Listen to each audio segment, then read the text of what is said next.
ஏற்றி வைக்கலாம் அப்படின்னு சொல்லியிருக்கிறான். அப்போ எங்கும் கிடைக்கக்கூடியது அறிவு ஞானம் என்பது எங்கும் கிடைக்கக்கூடியது, எல்லாவற்றிலும் இருப்பது, அதை பெறுவது இலகுவானது, எளிதானது, சிறு முயற்சி அப்படின்றத உணர்த்தும் விதமாக இந்த செயல்பாடுகள், இந்த கருத்துக்கள் இதெல்லாம் இருக்கா இல்லையா?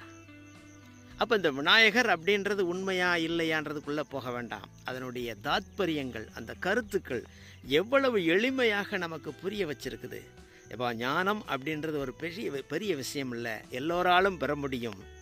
எல்லோருக்கும் நல்ல நேரம் இருக்கிறது, எல்லோருக்கும் நல்ல விளைவுகள் இருக்கிறது, நல்ல செயல்கள் இருக்கிறது, நல்ல வினைகள் இருக்கிறது.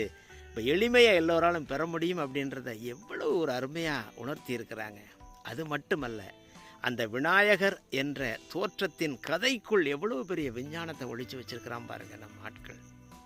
விநாயகரனுடைய அந்த உருவம், அந்த சிலை பாருங்கள்,